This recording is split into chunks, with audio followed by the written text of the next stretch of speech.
வணக்க மக்களே, நான் தான் ஜாக்சன். இப்போ நான் கொண்டு வந்திருக்க பேங்கிங் அவேர்னஸ் கொஸ்டின் பார்த்தீங்கன்னா அந்த டாபிக் பார்த்தீங்கன்னா அடிக்கடி பேங்க் எக்ஸாம்லையும் கேட்கப்பட்டிருக்கு.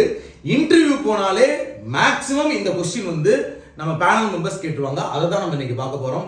ஸோ அதுக்கு முன்னாடி உங்களுக்கு நம்ம ராயல் பாஸ் தேவைன்னா பர்ச்சேஸ் பண்ற லிங்க் டிஸ்கிரிப்ஷன்ல இருக்கு.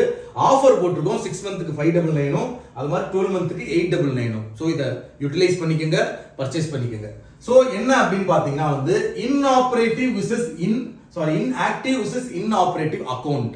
இன்ஆக்டிவ் அக்கௌண்ட்னா என்ன, இன்ஆப்ரேட்டிவ் அக்கௌண்ட்னா என்ன சார் அப்படின்னு பார்த்தீங்கன்னா, ஒரு அக்கௌண்ட்ல ஒரு வருஷம் நம்ம காசு போடாம எந்த டிரான்சாக்சனும் வைக்காம இருந்தா அதற்கு பேர் தான் இன்ஆக்டிவ் அக்கௌண்ட்.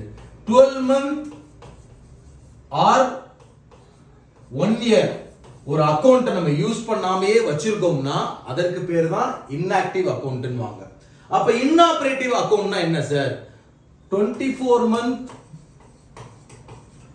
ஆர் 2 இயர் ஒரு அக்கௌண்ட்ல நீங்க எந்த டிரான்சாக்சன், வித்ட்ரா இல்ல டெபாசிட் எதுவுமே பண்ணாம இருக்கீங்க, அந்த அக்கௌண்ட் யூஸே பண்ணாம கிடக்கு 24 மந்த் அப்படின்னா அதற்கு பேர் தான் இன்ஆபரேட்டிவ் அக்கௌண்ட். சரிங்களா? எக்ஸாம்ல அடிக்கடி கேட்கப்படுறது இந்த டென்யூர் பீரியட் தான்.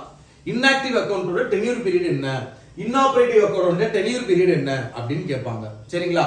அதே மாதிரி இந்த இன்ஆபரேட்டிவ் அக்கௌண்ட்டுக்கு இன்னொரு பெயர் இருக்கு. அதற்கு பேர் தான் dormant account. DORMANT. So dormant அக்கௌண்ட்னாலும் இன்ஆபரேட்டிவ் அக்கௌண்ட்னாலும் ஒண்ணுதான். சரிங்களா? சோ இந்த क्वेश्चन உங்களுக்கு கண்டிப்பா ரொம்ப யூஸ்ஃபுல்லா இருக்கும். இன்டர்வியூல இதை கேட்பாங்க. டெய்லியுமே நம்ம சேனல்ல வர இந்த பேங்கிங் அவேர்னஸ் ஷார்ட்ஸ் எல்லாம் பாருங்க. இன்டர்வியூக்கும் உங்களுக்கு எக்ஸாமுக்கும் ரொம்ப யூஸ்ஃபுல்லா இருக்கும். உங்கள் ஜாக்சன்.